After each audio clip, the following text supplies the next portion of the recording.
Get off HOA property now. That's the very first thing she ever said to me.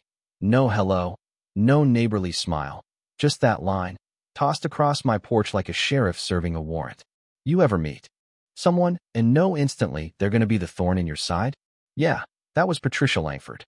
And believe me, she came packing, 3 other folks with clipboards behind her, looking like a jury, or maybe a firing squad. Sun was hitting her right from behind, sharp and hot. So for a split second, I honestly wondered if I'd wandered into some kind of nightmare, because I bought this place to get away from people exactly like her. After a decade of city noise, traffic, and neighbors calling the cops if you so much as mowed the lawn at the wrong time, all I wanted was peace. I picked this little house just outside Ridgeview Meadows HOA, checked every deed and boundary line myself. Not even a hair over the HOA border. That's what sold me. My new place. 2 stories. Big old oak out front, garage with room for a workshop. Felt like freedom. You could actually breathe. I spent the first week painting, unpacking, setting up. Hadn't felt that peaceful in years until Patricia landed on my doorstep, knocking hard enough to shake the door off its hinges. I opened up, and she was already halfway through a lecture. You're in violation of Section 8.2 of the Ridgeview Covenant, she declared, waving her clipboard like a magic wand. I just stared. Ma'am, I'm not even part of your HOA. My property's outside your line. She smiled, thin, tight. Didn't reach her eyes. Common misunderstanding. Our jurisdiction covers a half-mile perimeter around Ridgeview. Pretty sure that's not how anything works, but she tapped her papers like it settled the argument. The more she talked, the more obvious it was. This was all theater. No county seal, no official stamp, just a Word doc in Times New Roman. I told her, show me anything official that puts me in your HOA, I'll deal with it. Her smile went even thinner. You have 48 hours to register or face enforcement. Fines, liens, legal escalation. It's all outlined here. She handed me a sheet that looked like it came off a kid's printer. That was when it hit me. This woman's whole personality was just control. The rules, the threats, they gave her purpose. As soon as she left, I called the title company. 3 minutes, they confirmed. I was 100% in the clear, no part of Ridgeview Meadows. Patricia could take her fake rules and, well, you get the idea. But I couldn't shake the feeling she wasn't done. Folks like her don't pick fights unless they think they can win. So, I started documenting. Created a folder, Langford HOA dispute. Logged every word, every date, every weird little note. 2 days later, there's a yellow envelope taped to my door. No stamp, no return, just TO occupant in big red letters. Inside, official notice of violation 7. Violations, each $500 a day. She even cited something called the Neighborhood Integrity Act of 2020. I Googled it, didn't exist. Took photos, saved everything. And she'd signed it. President, Ridgeview Meadows HOA. No actual signature, just her name. That same afternoon, a post popped up on the community Facebook group. New neighbor refusing to follow community rules. My house, my fence, my truck, pictures right there. Name blurred, but anyone could tell. Comments poured in. People like that ruin it for everyone. But then, one vanished almost instantly. His house isn't. Even in the HOA. Patricia's at it again. Caught it before it disappeared. The name? Eleanor Price, lived 2 doors down. That night, I walked over, knocked soft. Eleanor peeked out, recognized me, and let me in. Her place felt safe. Curtains, family photos, a cat snoring on the couch. She whispered, I shouldn't have posted that. Patricia hates being questioned. We sat, and she told me stories.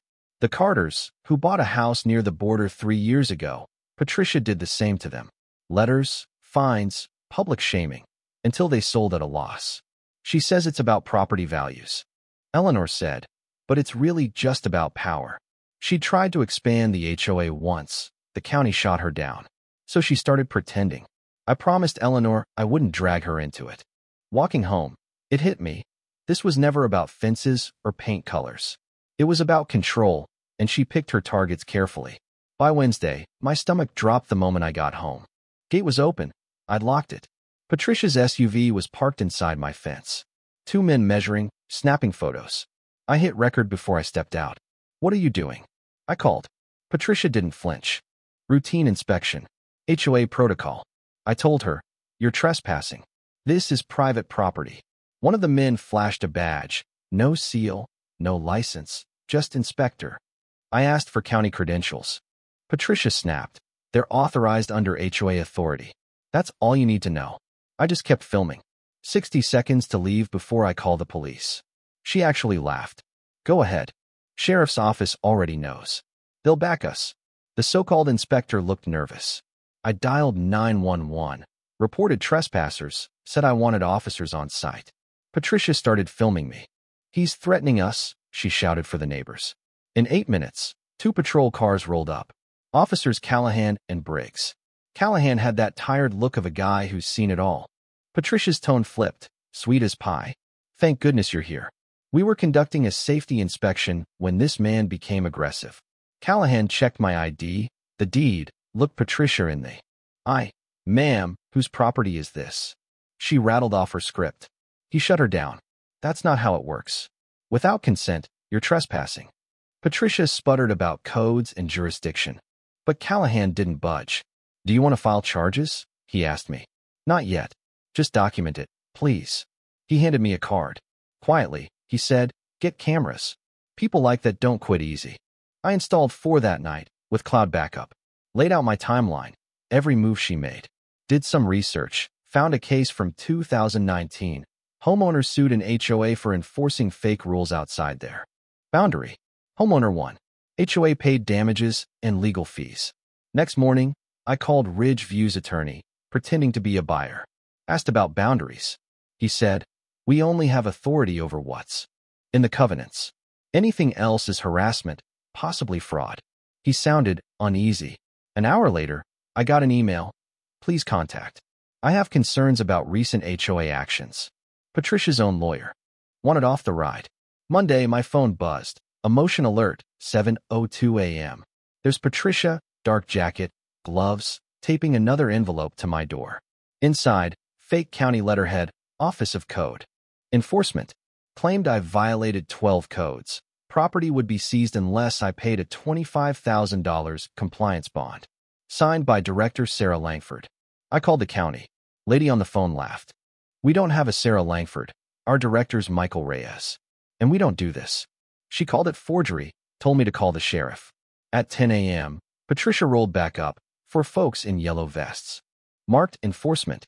Measuring my fence again. I stepped outside, phone rolling. "You're not county officials. County says no inspection scheduled." Patricia waved her badge, Regional Compliance Division. I told her, "There's no such department. Leave my property." Her people bailed fast. She hung back, recording me, spinning her story for her imaginary audience.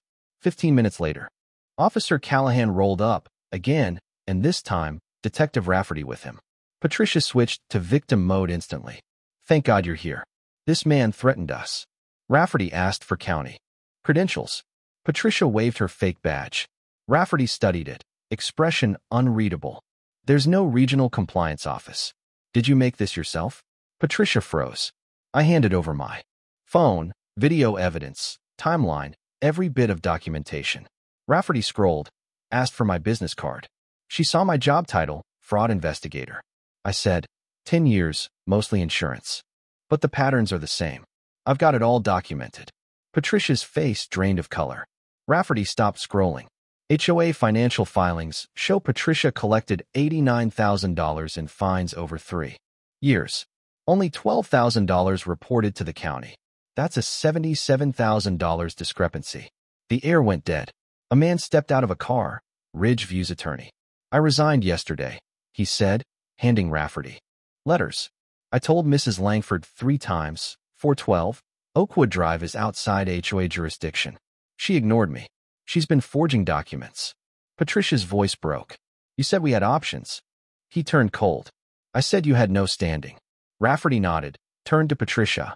"Ma'am, I'm placing you under arrest for impersonating a public official and forgery of government documents." Patricia stammered, blaming me. I just looked her in the eye. "No, I just documented what you did." Callahan cuffed her. Her husband showed up, gray and tired. "I told you to stop," he said. She started crying.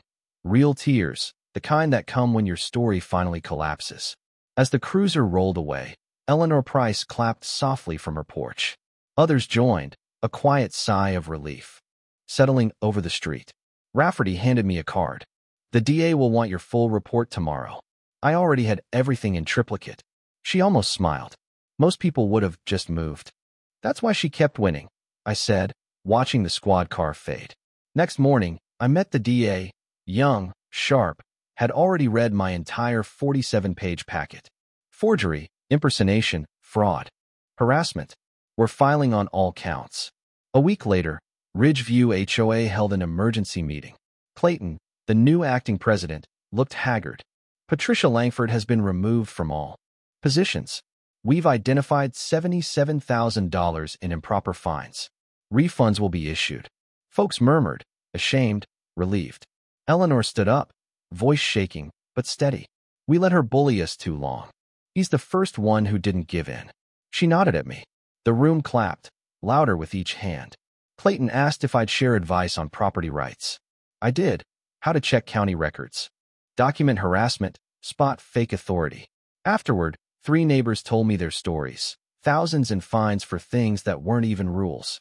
Patricia had collected almost $90,000 in fraud. The board voted to refund it all. Meanwhile, my lawyer filed a civil case. Harassment, defamation, trespass, fraud. 8 counts. Asked for $150,000 plus fees. Patricia's attorney tried to settle for $30,000. I refused. This wasn't about money. It was about the record. Months later, Patricia pled guilty. 16 months in jail, probation, $25,000 in fines, restitution to every homeowner sheet. Scammed. Court order banned her from any HOA board for life. We settled my suit for $115,000 and a written apology, public record, permanent. Her husband sold the house, left the state. Eleanor Price became HOA president. First act, rewrite every bylaw. Term limits, financial transparency, boundaries posted for all to see. She asked me to teach a workshop on homeowners rights. Expected 20 people, 87 showed up, some from other counties. I made a free guide, How to Defend Yourself from HOA Overreach. It went viral. A week later, emails from across the country, veterans fined for flags, single moms threatened over swing sets, retirees forced to repaint cheerful houses. Most just wanted to know they weren't crazy, that they had rights. Even the Carters, the family driven out, filed their own claim and won $40,000. They sent me a photo of their new place. No HOA in sight. Ridgeview changed. Fences stayed up, but fear came down. Folks waved again. Kids played basketball. Eleanor planted trees right where my land begins. Every morning, I sit on my porch with coffee, sun rising behind those trees. Cameras are still up, not because I expect trouble, but because I learned peace isn't pretending problems don't exist, it's being ready when they do. Sometimes, I wonder if Patricia ever figured it out, that it wasn't about lawns or mailboxes or paint. It was fear, hers, spreading it, mistaking it for respect. But that's her story, not mine. Mine's simple. I bought a house, someone tried to steal my peace, and I decided not to let them. So if you ever find yourself with a clipboard-waving neighbor telling you what to do with your own land, remember, rules only work if you let bullies enforce them. Don't give in to silence. Now I gotta ask, what would you have done? Fight back, or just pay to keep the peace? Drop your thoughts below. I have a feeling this one's gonna get folks fired up. And hey, if you've ever gone toe-to-toe with an HOA, tell your story in the comments. I read every single one. Sometimes, the only thing between you and freedom is a piece of paper with your name on it.